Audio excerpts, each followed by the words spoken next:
Well, good evening and welcome to the Kansas City Public Library. I'm Henry Fortunato, Director of Public Affairs. I want to thank you for joining us at the library's signature event celebrating Global Entrepreneurship Week. That's a worldwide initiative orchestrated by our good friends at the Ewing Marion Kauffman Foundation. Tonight, we present what I anticipate will be an iconic moment in the history of the Kansas City Public Library. It features one of the most iconic entrepreneurs in the history of Kansas City. I'm speaking, of course, of Henry Bloch, a man with whom I've been acquainted personally for only a few years, but a man who, in a weird way, was very much a part of my life when I was a boy growing up on Long Island.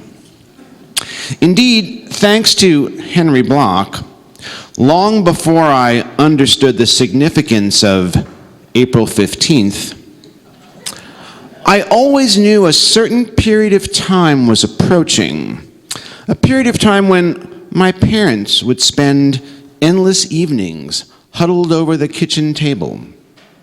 They were doing something they called kundas, which was their self-derived private language corruption of contabile, the Italian word for accounting. So why did I owe this early warning to Henry Bloch? I used to watch a lot of TV in those days. And shortly after the Christmas commercials on TV ended, the ads for H&R Block would begin. Maybe you remember them. Henry Bloch, looking straight into the camera, offering one reason after another why it made sense to have your taxes prepared by H&R Block. My parents never listened. They preferred their own complex system, which even flummoxed IRS agents. But millions of others did pay heed to Henry Bloch. In the process, it made H&R Block the largest commercial tax preparation firm in the world. Tonight, we're going to take a leaf from those long ago commercials. But instead of giving you a dozen reasons why you should use H&R Block to do your taxes, Henry Bloch is going to offer 7 life lessons. Lessons from his experiences that you should consider if you're going to follow the road to becoming a successful entrepreneur. The presentation takes the form of a public conversation. It will be led by Henry's son, Tom Bloch, formerly president and CEO of H&R Block, now a charter school advocate and an author, most recently of Many Happy Returns, the first full biography of Henry Bloch. Conveniently, because we are so convenient here at the library, it's just out in paperback. It's published by the Kansas City-based Ascend Books and is available for sale following the presentation right around the corner in the cafe. Both Henry and Tom will be available to sign any copies you may purchase. And yes, they do charge tax. Ladies and gentlemen, please welcome Henry and Tom Bloch.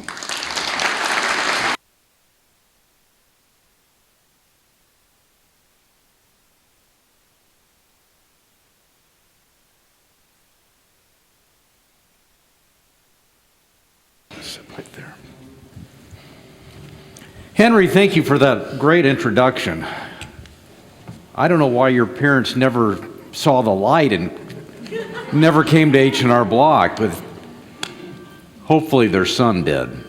Anyway, thank you all for being here and spending some time with us tonight. I hope you will find this rewarding and enjoyable. About 3 years ago, the hardcover edition of this book came out, and it pretty much sold out. And Ascend Books, as Henry mentioned, based here in Kansas City, wanted to do an update of that book, and it is now just out. And I think it's, in many respects, better than the first one because it includes a lot of things that have happened since that first book came out. Dad and I did a bunch of interviews together to create that book. At the time, he was 87, and now he's 92. So a lot has happened since then.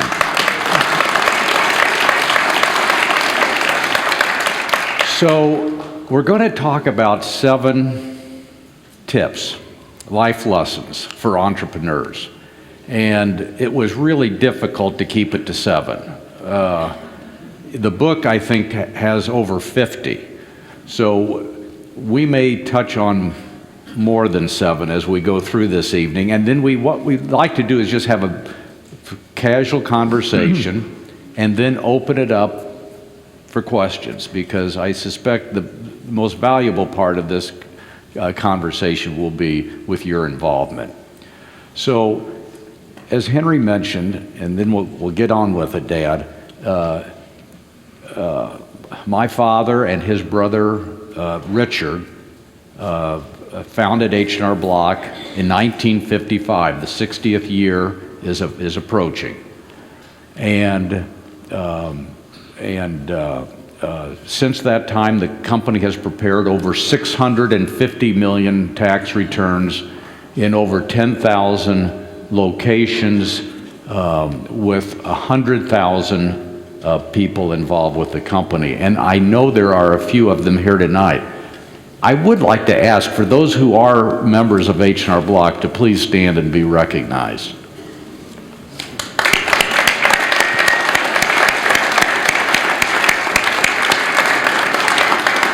And if Dad makes any mistakes or I make any mistakes, would you please just correct us? All right, Dad, should we get started? Mm-hmm. Okay. Tip number 1. Persistence is as important as ambition and intelligence. Persistence is as important. Do you think we should ask the crowd how many consider themselves entrepreneurs? Fair enough. How many entrepreneurs do we have? A lot. Wow. A lot. Entrepreneurs. Okay. Well, they won't blame me or us if the entrepreneurs don't agree with our tips. If they don't agree, they're just wrong, right? I want you to talk about, you started with your older brother back in 1947, and for 8 years as a bookkeeper, they were in the bookkeeping business, not the tax business. You struggled. You struggled to make a living for 8 years, but you didn't give up. So let's talk about this persistence. Yeah, and my older brother and I, as Tom said, started it, but we were very unsuccessful. And he had been going to the University of Missouri to take up law. He was going to be a lawyer. And he quit law school to start the business with me. And we were very unsuccessful. And after a few months of it, he said, it's not going to work. And I'm going to go back to law school. So he quit. We had borrowed $5,000 to get started. And But he quit, but I was living at home. We were both single at the time, and I didn't know what I could do. So I just stayed, and I just kept at it, and kept at it, and kept at it. And that's what you were talking about, Yeah. persistence. And I think you have to really enjoy what you're doing, and I don't think you can be successful if you don't like what you're doing. It's a good thing you liked it, because you sure didn't make much money back No. then. I think in 1947 he made about $250, something like that. Yeah. 1948 wasn't much better than that. I gave Tom my early tax returns, and Yeah. I was very unsuccessful. But he never gave up. So his brother Leon quit. He gave up. and said, Henry, we're going nowhere. We're not going to make it. But you refused to listen to that. And I just want you to touch on one other thing which I believe is related, and that is when you were growing up here in Kansas City as a student, you attended Southwest High School, and tell them what kind of student you were and why this is significant. Well, it's a good thing. I was not a good student. I was a C average student, and I had to work very hard to get C's. And I knew people that didn't hardly work. My younger brother Dick was a much better student, and he didn't really work very hard to do that. But I think it's important to be a hard worker. I still go to work every day, and I think working hard in something you like is part of being a good entrepreneur. So from an early age... That's just me now, not somebody may be an A student and don't need it. So from an early age, you were a hard worker. You learned that the value of working hard, and that stuck with you. And it did, and I think that was good because, you know, I can remember I majored in mathematics, but I can remember these thought problems that sometimes I would stay up half the night trying to figure them out because I enjoyed math. You didn't give up. No. Which takes us to tip number 2. Determine and follow your own path and ignore the naysayers. Yeah. There was one important, very influential naysayer way back when you started your own business. Who was that naysayer? That was my father. Explain that, well, would you? My father was a lawyer, and I got it after the war was over.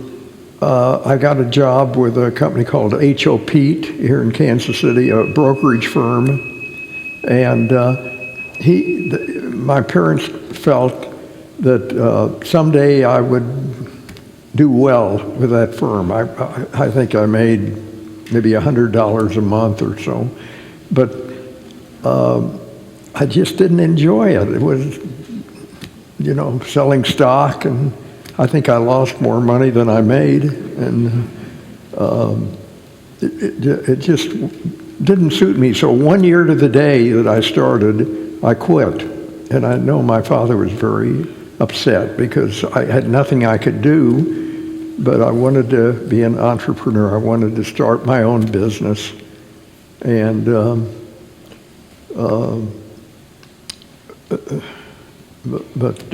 and later on, Dad loved it because he had a map in his office when he died at 95, and he would put pins in where we had offices, and it meant a lot to him. He was very proud of you. He was very proud of us. But imagine how difficult it is as a son when your father is telling you, don't do this. Don't go into business for yourself. Stay employed. You've got a good job. You could become a partner someday at this brokerage firm, and to defy your parent. It's not easy to do. But that is sometimes what an entrepreneur does or must do in order to be successful. Yeah. Let's go to the third one. Okay. Reassess and adjust your plan as necessary. Reassess and adjust your plan as necessary. And here, Dad, I think one of the best examples, you've had to do this throughout. Many times. Many times. But the first one... We made lots of mistakes. We had to change them. Lots of mistakes. The first one that I think that was so important was the transition or transformation of that bookkeeping business to a tax business. Can you explain that story? Yeah. How you adjusted from doing bookkeeping to doing taxes? that's really the critical point in our life. We were doing bookkeeping work for little companies. We charged about $15 a month to keep their books, do their income tax, these were little companies. Our first account was a little hamburger stand at 39th and Main Street, and it really wasn't a good business. We had a hard time even getting paid, but we were expanding, and we were making a little living. I was really doing it all by myself. Right. I had a friend that knew accounting. I took one semester of accounting in college, and I dropped it. I just hated it. And in fact, I remember when I started getting involved in the community, they always wanted me to be the treasurer, and I just hated it. So But these two brothers, and Richard eventually joined, because we talked about his older brother who quit after just about 3 months, and then Richard eventually joined. yeah, that's a story too. You want to tell that story? Yeah. So gradually, I was doing better, trying to get new accounts. The Chamber of Commerce mailed out a list of new companies in Kansas City. All right, but how did Richard join? That's it. Okay. Yeah. So We can't be here till 11:30 or 12 o'clock. Some of these people may have taped the KU basketball game and they want to get home and watch it. So you needed somebody to help you, I needed right? somebody to help me because I was keeping the books and making calls and so on, and I needed help. So I ran an ad for somebody to help me. In the Kansas City Star. I had a little office at 31st and Main in a real estate office, and I had a little cubby hole in back that I paid $50 a month to rent, and then each month I would take the bill down to the Veterans Administration, and I'd get, being a retired veteran from World War II, then they reimbursed my $50, so the rent was really free. So you put an ad in the paper. I put an ad in the paper, and I only got one call, and that was from my mother. and no, it's not what you're thinking of. She said, "I know who you should hire, and that's your brother Dick." And Dick's 3.5 years younger, and I said, "Mom, I can't hire Dick. I don't make that kind of money, and he's got a family." He was married. He was married and had some children. He had 3 daughters, and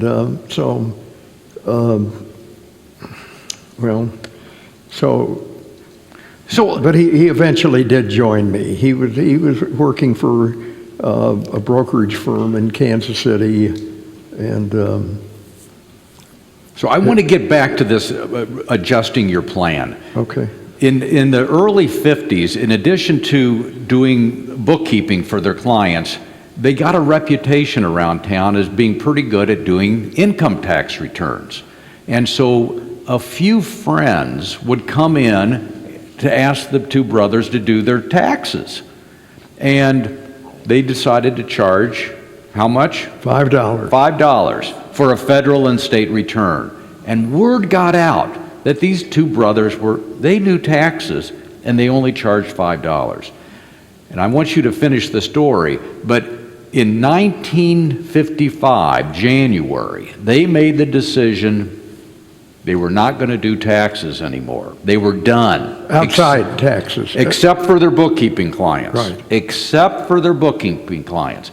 And so what happened in January of 1955? Well, we advertised for bookkeeping, I got to tell them that, with the Kansas City Star. We had little ads, about 5 or 6 inches by 2 columns, bookkeeping, and $15 for a month for bookkeeping. So one day, John White, fella with the Kansas City Star that handled our advertising, came up to have his tax return. We had been doing John's return. And he said, you know, I got an idea.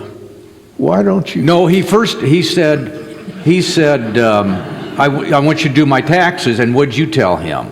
Yeah, he came up to have his taxes done, as he had been doing. And I said, John, one of us said, John, we've gone out of that business. We're only doing tax returns for our clients. So we've just made a rule, no other tax returns, because we were working 5 or 7 days a week, and we just couldn't do anymore. So he left. And then he came back a few days later with some cartoons, because we advertised with cartoons for bookkeeping. And he came back, only instead of saying bookkeeping, these ads said income tax. And he said, why don't you I know you're getting some more bookkeeping clients, but why don't you try another business and just advertise income tax? John White is the person who was really responsible for us getting into that business. And so I asked John how much the ad was, and he said they were about like the ones we were using for bookkeeping, and they were $100. And I said, gosh, John, we'd have to do 20 returns at $5 a piece just to pay for the ad. And I can't see that that'll happen. And he said, no, that's not right. He said, one ad won't prove anything. You got to have at least 2 ads. And I said, well, that's twice as bad. And Dick said, why don't we gamble? It's only $200. Let's take a chance on it. And, I didn't think it would work, because we were way up on the 2nd floor of this office on Main Street. And people would come in and wait and wait and wait. But we ran the ads, and it started immediately. And that first day, I can't tell you how many people came up, but I was going around picking up the books, and Dick was running the office. And when I got to a seat cover business, the owner said, oh, by the way, you're supposed to call your brother. I'll never forget that day. And I called Dick up, and he said, get back as quickly as you can. We've got an office full of people. The first day, that Monday after the ad appeared, we had an office full of people. And so that leads perfectly to the 4th tip, which is timing is critical. Timing is critical. If that ad would have appeared earlier or later, it wouldn't have done any good. But it came probably in the 22nd or 3rd when W-2s were out, and we've had a lot of luck, and that was just plain luck. Timing is everything. So to hit a home run in business as in baseball, you got to have luck. You got to have luck, and timing is critical. And I just want to amplify that point. Dad mentioned that the timing that this gentleman, John White, came and proposed this ad, and the time that they placed that ad was just after people got their W-2s. They didn't think about that. John White didn't think about that. But the timing was absolutely perfect. Had it been 2 weeks earlier or 2 weeks later, it may not have hit. Another thing happened in that regard. People were coming in and sitting. They'd climb up all these stairs. We had no elevator. And they'd wait and wait and wait, and it really bothered me to see them sitting there waiting for 4 or 6 hours to have their tax done, because we weren't able to do them any faster. And I got the best idea, and so I told Dick, I said, I've got a great idea. Let's quit advertising. And when we get caught up, we'll just run another ad, which seemed so logical to me. We'll quit advertising, and when we get caught up, we'll run another ad. And Dick's reply is what made our business. He said, never. We'll never quit advertising. So then Dick... So you didn't stop advertising. So what did you do? You had all these people. We used Oslids and Brunings, and we hired more people and developed systems. Developed system. Yeah, it was. Thank God it was a seasonal business. Everybody was so sorry for us. They said, "You're in a seasonal business." It was only 2.5 months, because then tax season ended March 15th, not April 15th. And, but anyway, it gave us time to analyze our business. And it was really wonderful that we had the time in between to improve our business and hire managers to go out and so on. And it was just very lucky. And you might be wondering about John White. He's still around. I took him to the football game Sunday with his son and daughter, and we have lunch all the time, and he knows how that we feel. You talk about luck a lot, and you got to have luck. You got to have luck. Thomas Jefferson said, "It seems that the harder I work, the luckier I am." And I think that's really the story behind H&R Block, because these two brothers, they were working 7 days a week, and 6 nights. We enjoyed it though, they enjoyed it. But Dad sometimes, I think, at least he confuses me when he talks about luck, as if something just happened. But he happened to be at the right place to make that luck. And the right time. And the right time. The ad appeared at exactly the right time. If it would have been in May, we wouldn't have had anybody in. Related to that, and then we need to get to our next tip. Tell them bad things happen to H&R Block, one challenge after another. The kinds of challenges that you would think maybe would put an end to the business. But time after time after time, these bad events turned out to be very fortuitous. I'm thinking about the lawsuit. Tell them about what happened. Well, that first year, by the way, can you all hear me? I know Tom speaks loud enough. You can? Oh, good. That first year we were sued. We were sued by lawyers, and we were sued by accountants because they could not advertise. This is going way back. They of course can advertise now, but they didn't back in the 1940s, 1950s. So we were sued, and then we decided to go to another city. And I thought we would go maybe to, somewhere in Nebraska or Kansas, outside of Kansas City. And Dick said, "What about New York City?" I said, "New York City?" He came up with the ideas, and then I usually carried them out. So on October 1st, 1955,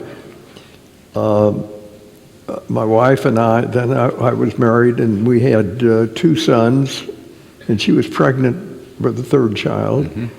And I went up to New York on October 1st, and then you all joined me. You were a little baby. You were in a cart, and she would push the cart with you in it. That's right. And, But the point here is that being sued by lawyers and accountants, powerful groups, against these two little guys who had nothing, no money. You would think this could put an end to this business, and then they think, well, let's go find another city, and maybe the people in that city will leave us alone. well, we felt they're wrong. What are we doing? We're not doing accounting work. We're filling out a tax form. And by the way, it was after that tax season in New York in 1956 that H&R Block did something that only, as far as I know, only McDonald's and Kentucky Fried Chicken had done. And what was that, Dad? Well, we broke even in New York the first season. My mother-in-law borrowed some money on her life insurance and let us use it, and so we broke out. We broke even. I opened 7 offices in New York, as near to the Internal Revenue as I could get, because at that time they were doing returns free for anybody. But they decided to stop that because they made so many mistakes on tax returns. And the clients would get a bill from the IRS, and they'd say, well, you did my return. Now you're charging me interest and penalty. So they went out of that business, and we knew it, and so we opened 7 offices in New York in the different boroughs, and broke even, and But neither you or Dick wanted to live in New York. No. So they put an ad. I'm just pushing you on because I want to make sure we get that's perfect to Q&A too. Perfect. But they put an ad in the New York Times to sell the offices because they didn't have enough confidence in anybody they hired to run it, because these 2 guys wanted to come back to Kansas City. They did not like New York City. And so you put an ad in the newspaper, and what happened? We got one answer, and it was from 2 CPAs in New York City, and we threw in parts of Connecticut and New Jersey, and they didn't have any money. They only had $10,000 between them. So we were determined to get rid of the New York operation, even though we broke even the first year. But neither one of us wanted to live in New York. We love Kansas City. So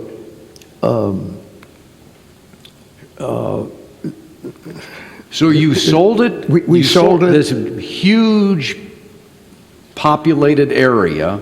Yeah. And for $10,000, plus you did something else. You said, pay us a percent of your revenue. Because they only had $10,000, so they paid us a royalty, which, as you say, was only done by a couple of companies then. And franchise. Franchise. And at that time, that word didn't even exist. So H&R Block was among the very first companies in... We were at a meeting in Dallas last week with about 2,500 franchises for H&R Block. That's in smaller cities. 2,500 were there, and they love it. They do almost 100% of the tax returns of the small towns. So this gets us to our next tip. Yeah. And they won't want to buy your book, Tom. We're only scratching the surface, Dad. And this is probably my favorite of these 7. First and foremost, make decisions with your customers in mind. Yeah. I always say the customer is always right, even when he's wrong, because they feel that there's something wrong, or they wouldn't be upset. And so I think one of the great things about and we'd have them come back the next year and do their return free and have the manager do it, but we would do anything to help make our customers feel good and come back. And these two guys were much more interested, believe it or not, more interested in making customers happy and serving lots of customers than in making a lot of money. And we didn't increase our fees for what, 12 years? For I think. 12 years. They were the only game in town. In 1957, they were already the largest tax service in America. They had 17 offices. They basically controlled the markets in which they operated. There was no number two. They could have easily raised their prices. And as they expanded around the country, they kept prices the same for 12 years. We wanted to make our customers happy. And what did that do? That lowered the barrier to entry. Or raised the barrier, I should say. Raised the barrier. It made it so difficult for others to come into this business because it was hard to compete with a company like H&R Block. Well, people used to feel sorry for us because tax season was only 2.5 months long, and they said, how can you make a living out of it? And they used to say, and raise your prices. I would say we have a contract with the newspaper to advertise. So we want to keep everybody else out of it. We knew how good it was. And the next tip, this is an important one, avoid pursuing short-term goals that thwart long-term growth.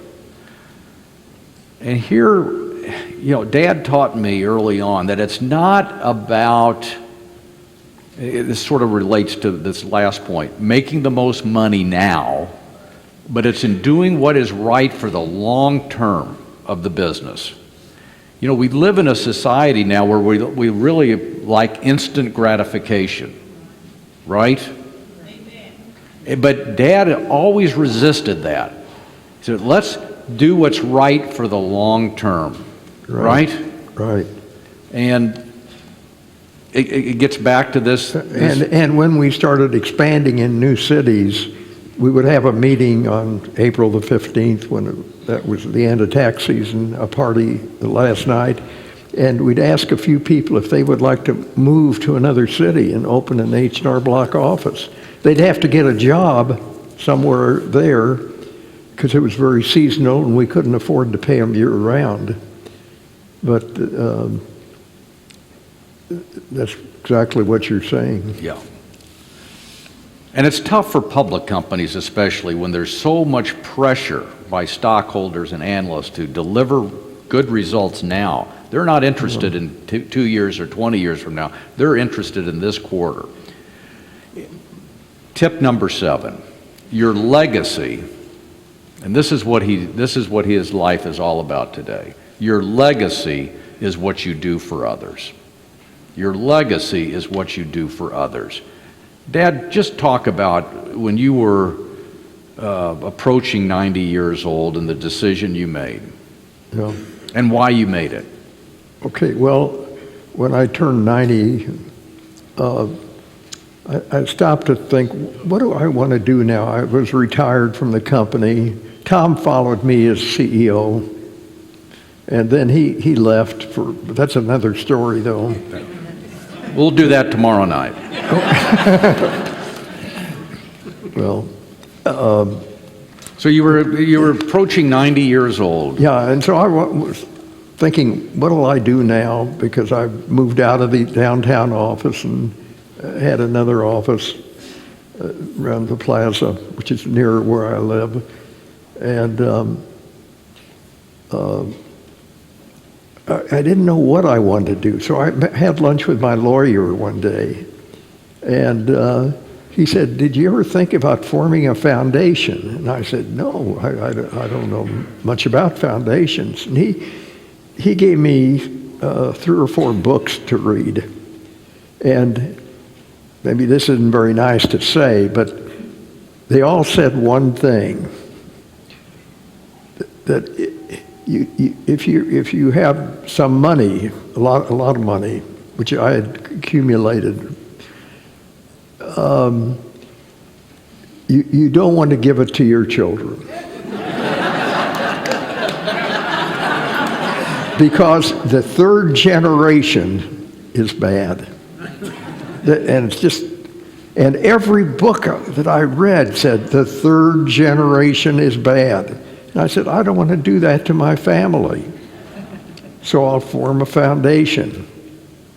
And so I have 4 children, and I met with them one day, and I said, I want to talk about the future, and I'm thinking of starting a foundation to give money to the to charity in Kansas City. And I expected at least one of them to say, well, Dad, leave the money to us and we'll give it away. But not one of them said that. They all thought it was great. So we formed a foundation. But the truth is, you've always felt a debt to Kansas City. I do. Explain that debt that you feel you owe. It was the people of Kansas City that came to us when we advertised, and it worked out. So I feel that we owe the people of Kansas City something. So we formed a foundation. You might want to tell them about it. Well, why don't you mention that there are 3 legacy organizations. By the way, it's a little different because I was active in 3 companies. I volunteered a lot. Big volunteer. And another thing, I always believed in hiring people that were smarter than I was, which isn't hard to find because I wasn't a very good student. But I think it's always important to get people that are smarter than you if you're in a business, if you're starting a business. Today, this foundation is the 3rd largest of its kind in this region. There's the Kaufman Foundation, the Hall Family Foundation, and then the Marion and Henry Bloch Foundation, and then eventually it will be even larger than it is today. Right. And so you mentioned there are 3 legacy organizations that you care the most about. You might want to just mention. The first is the University of Kansas City, UMKC, the accounting department. The business The business department. The Bloch School. The Bloch School. So that's one. That's one. And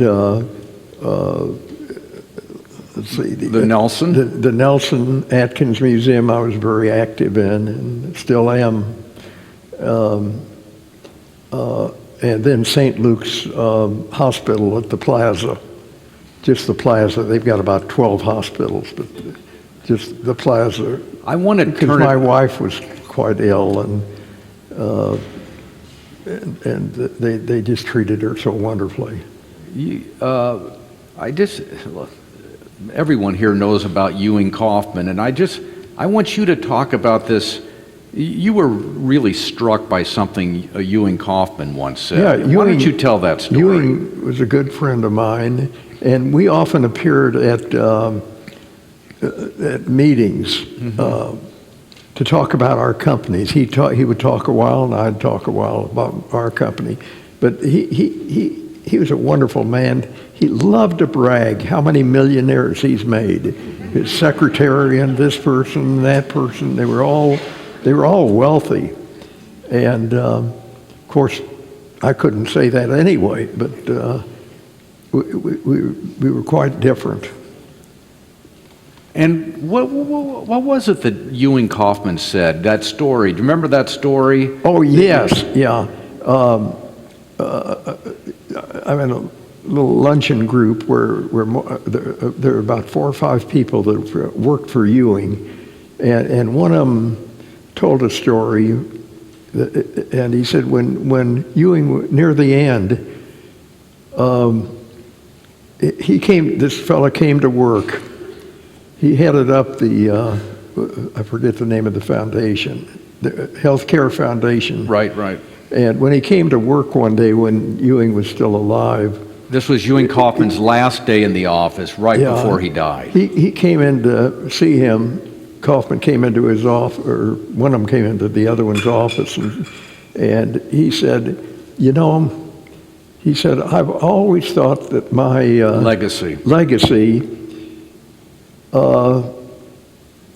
would be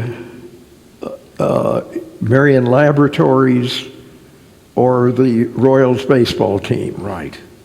That would be his legacy. But now I know I'm wrong. My greatest legacy will be my foundation. And of course, now it's by far the biggest foundation, over $2 billion, I think. And Tom works. We both enjoy the foundation, and it's just been wonderful to help out in a lot of good causes. And I think that's an important part of any entrepreneur's journey, is to remember it's not about making the most money. No. It never was with you. It was never about making the most money. But now it really is about giving back. And I think it's fair to say, because I worked with him for about 20 years at H&R Block, and now work with him on foundation and philanthropic stuff. And I can tell you, I can see it. He gets tremendous, tremendous pleasure, more pleasure, I would say, from doing what you're doing today than anything you've ever done. Is that a fair thing to say? I would say so, yeah. Yeah. Well, you don't worry either as much about it. That's true. Now, because I can remember going away on vacations and saying to my family, I hope I have one more good year, just to... yeah. Well, can we open it up to questions for a few minutes? I think it would be nice to hear from them. Henry, is that okay? Can we do that? That is so totally fantastic. We can do it. We can do it here. But first, you say the third generation goes bad, huh? I can't relate to that. Well, it's a fact. We are going to do questions. We're going to do them right here on this aisle, so please come around. I'm going to ask the first question. I get perseverance. I get the idea of changing your plans as the situation requires. I get the idea that you're going to be lucky. In fact, it reminds me about how I take my walks. All of those things apply. Here's the part that I want some help on, though. What if somebody is entrepreneurial? They're persevering. They believe in what they're doing. They're willing to change their plans. They're willing to take risks. They believe in luck. But what do they do to cover the rent, pay the mortgage, feed their kids? What if they're not making any money? What if they're in deficit? What if they're losing money? What if they're maxed out on their credit cards? How do they keep going? What piece of advice, Henry Bloch, can you give to those people who are going to have a hard slog of it for the first year or so? I'd say they need to go to UMKC and take a course. And study entrepreneurship. Well, that costs more money. No, but there's and there's a program at UMKC that is free for budding entrepreneurs, Henry. It's a wonderful course. Free. And it helps. It matches them with mentors. For people your age that have started business. I think they're a little younger than me, Henry. You know, did you ever know the word entrepreneur when you were one? No, I never heard the word. Now it is such a science. Everybody knows the word, and they don't all know how to spell it, but they know the word. Tom, almost every school around the country. Whatever you want to do at UMKC. Henry, I don't mean to be a pill. I know it comes naturally, but I'm really serious. What if somebody's into this a year, 2 years, 3 years? They believe in it, but it's not quite working, and they're running out of money. What do they do? That's what he did. What did he do? He did it for 8 years. He was living hand to mouth. He was living hand to mouth, okay? Were you born yet? I would have, no. He was living it with his parents. I would have given up. I gave Tom my old tax returns, and I think the best year I ever had was maybe $1,000 income. That was after many, many years.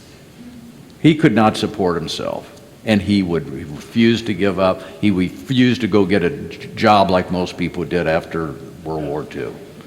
All right, let's let other people Okay, ask yeah. a question. But there's nobody here. Who? Come on, this is your last chance. I'm a little bit confused. Persistence is the first tip, and yet it sounds as though when it came to bookkeeping, you did not persist. He transformed the business, okay, which gets into one of the other tips. You need to adjust as necessary, right? Right. So the tips might be mutually contradictory. Could be. Thank you.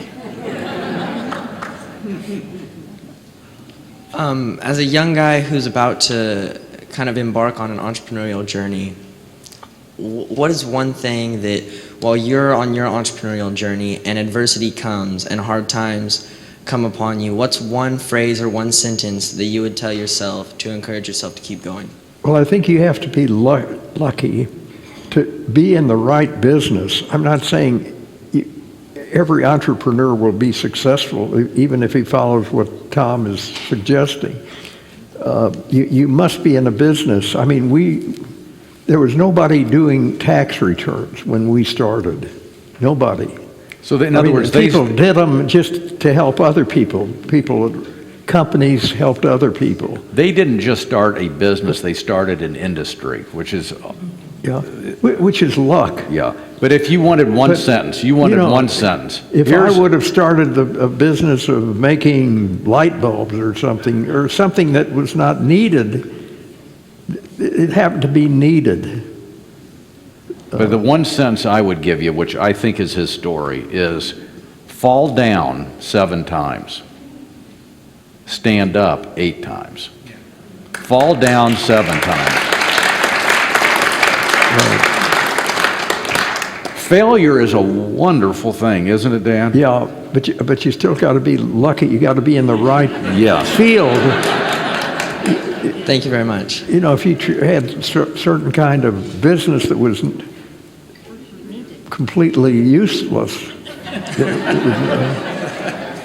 For Yes, years, sir. I did the same type of business, and it took me like 20 years to start making it work. And now the clients I have says, you need to be, I've been a sole proprietor. They say, you need to be an LLC, you need to be looking bigger. Does that really make sense? To change the way, if you were just running with your brother, and all of a sudden they want you to take it to another level, does it make sense to try to change like that?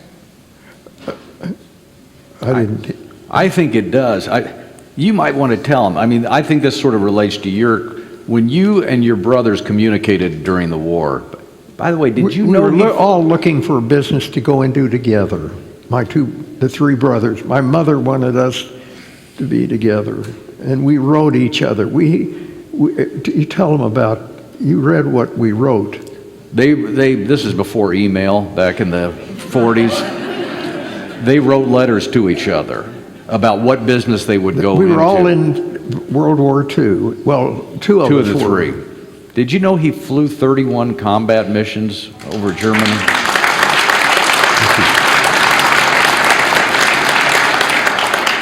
You talk about luck. What were the odds of surviving that? Less than 20%. Yeah. What was the name of the plane that you flew? Heaven can wait. But to answer your question, they created a business plan, which initially included 50 services that they were going to operate. 50.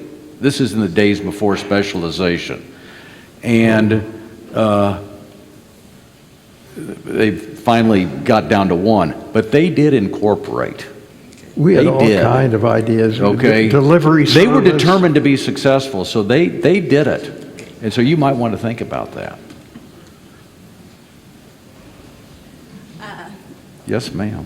I'm so glad to meet you. I think our business today was one of the ones back in 1945. After the war, my dad and you and I don't know, I've heard this story for years. And my dad has since passed away. But how you would sit around and we were a time clock business. We're a time clock business. And my dad and you, and the day he died, he goes, Jude, just remember, I was very lucky But I did one stupid thing, and I argued with Mr. Bloch that I didn't think Who was your father? Ted Penny, we were all makes machine. And he started right after the war, and it evolved into a time clock company. A time clock business. Time clock. And, you know, you talked, and I guess you did his taxes. You know, I didn't, you know, like 1945, 46, back in Yeah. there. And then... but Did he end up in Leavenworth because there was an error on his tax return? No, Okay, that's good. What was his name? Penny was the name. Penny, Ted. Yeah. And I know we used to, some of your offices, I don't know details, and Dad's been gone a while, but...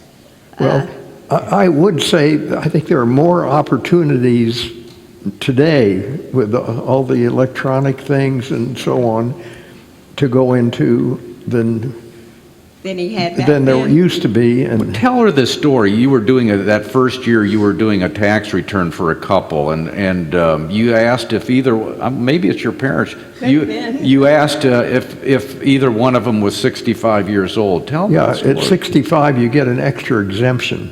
Sure. So they came in, and I knew they were kind of elderly, and I said, "Are either one of you 65?" And they said, "No, we're not." So they left.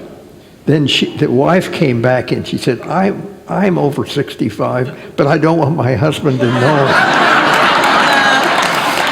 I don't know, but I'm so glad to meet you. I've heard Thank you. this story over the years, you know, but everything you said, you sound so much like my father used to talk, so congratulations.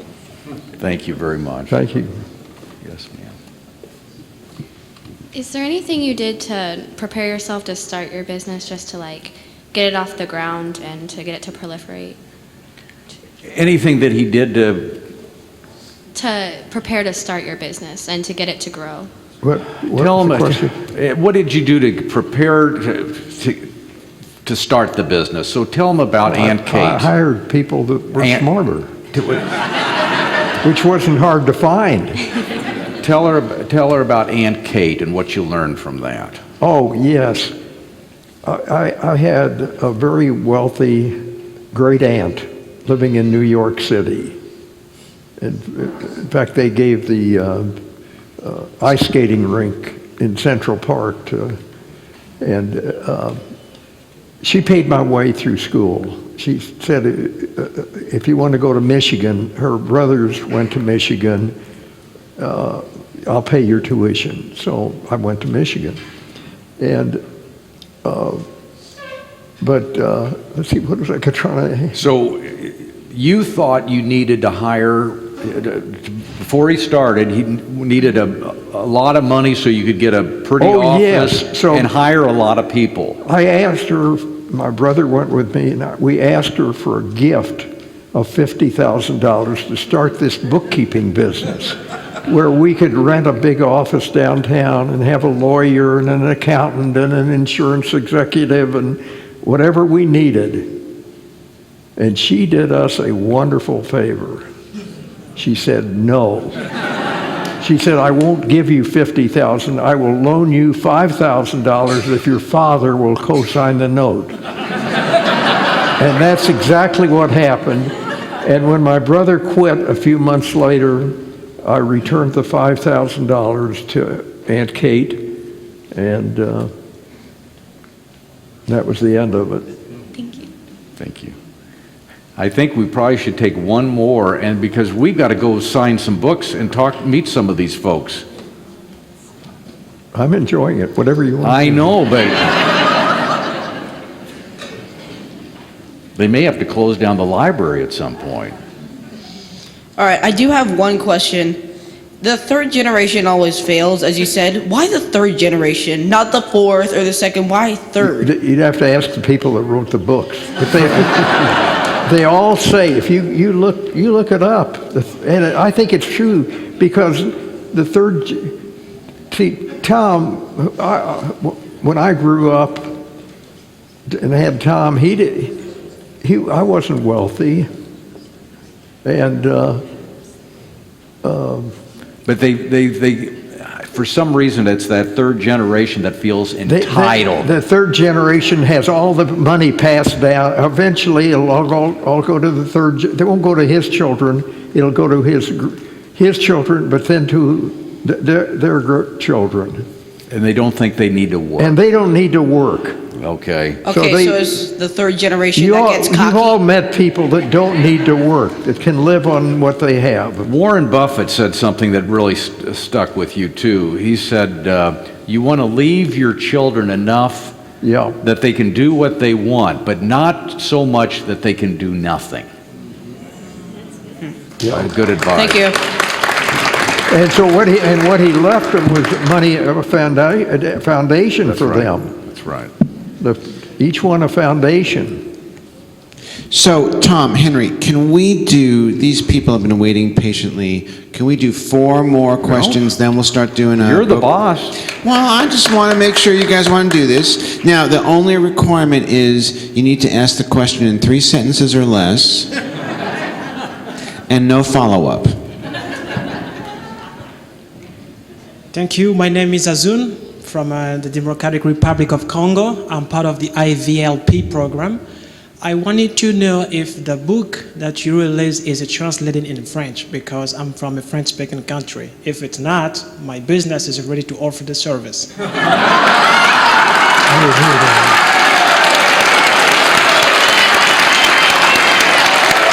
I didn't hear it.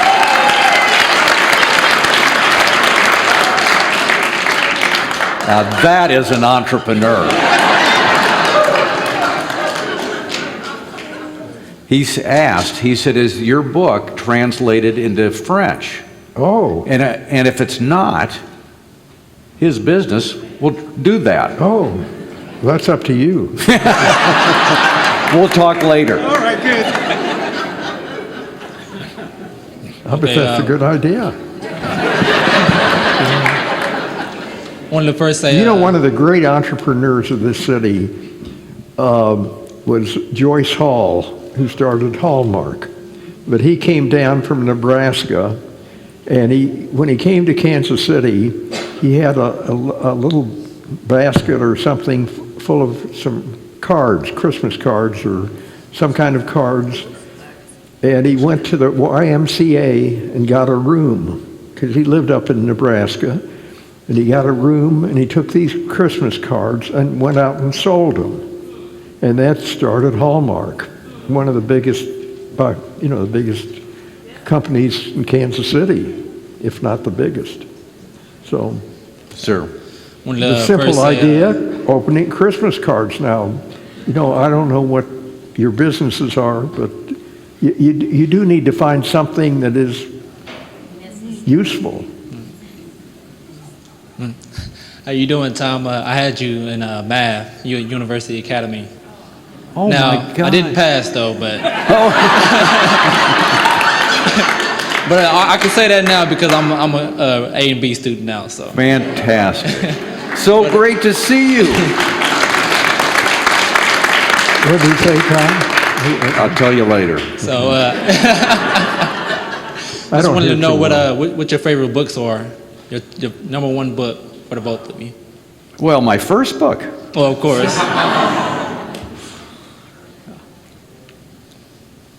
I don't know. That's a good question. I'm going to have to think about that. So you don't know which one you would recommend? Well, I love reading math books. Of course. I used to teach 7th and 8th grade math. And the reason, was this at University Academy? University Academy, 7th grade. Yeah. The reason I taught 7th and 8th is because I would have liked to have taught high school, but it was just way above my head. So I hope you did okay in high school. I did better in high school. Good. Great to see you. Great to see you.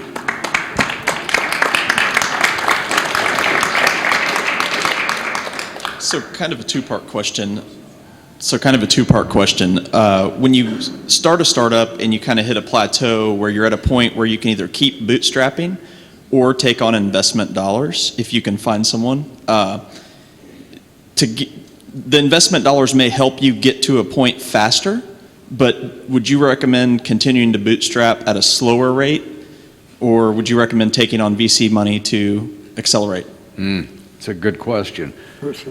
You know, the question is about, do you try to, I'm going to paraphrase this if that's okay. I think the rest of them might need to hear it. Yeah, do you want to, would you recommend trying to own the business yourself or trying to bring in outside investors? Oh, well, we never had any discussion like that. I don't think anybody was ever interested in what we were doing. I think very few people thought, you know, we were making a mistake and it would never work out. And well, in 1961, you tried to go public. In other words, bring in investors. Yeah. And it failed, right? Yeah. But in 1962, it did work. But I think Dad has said to me many times, you correct me if I'm wrong, Yeah. that in many ways, it would have been nice if H&R Block remained a privately held company. Well, financially, we'd have been much better off keeping it private. Thank you. Because there's a very simple reason. I think you referred to it earlier. If you're a public company, you just got to keep going up every year. And if you're a private company, nobody knows whether you're making money or losing money. Which goes back to that point. It wasn't that important to make a lot of money. But when we went public, it was the thing to do. And there was a famous cartoon with a man standing in New York going into the subway. And he said, I want to get a ticket to Wall Street. And the man selling them said, why do you want to go public or something? Everybody was going public. So Dick and I thought we should go public. But then your life is an open book. Everything you do is public. And the analysts follow you and suggest this and that. And you know, it'd be nice to own your own bit. Hallmark never went public. Yeah, good question. What are your thoughts on the economy generally today, and also what might our political leaders in Washington take away from your 7 tips? Well, you know, I don't know if he would talk about the economy as much as taxes. Could he comment on that? What should we do with our tax system? Well, you hear a lot about the flat tax, for example, which obviously we're opposed to, but we're opposed to it for a very good reason. We think it's bad. It's bad to have a flat tax. So if you were to tell the people in Washington what they should do with the tax system, what would you tell them? What's important? Well, once I was even asked if I wanted to be the commissioner, and they said, if you make a political contribution of so much money, we can make it happen. I said, I don't want to move to Washington. But well, you and Warren Buffett both came out about the same time on this on the issue of taxes, and I'm for the little guy always. He thinks that wealthy people should be paying more in taxes. Yeah. There have been a lot of tax cuts, especially during the previous administration, and it lowered the rate of taxes that the wealthy paid. He was very opposed to that. He thinks the more money you make, the higher the rate of tax. Exactly. Right? Right. I don't mind paying taxes one bit.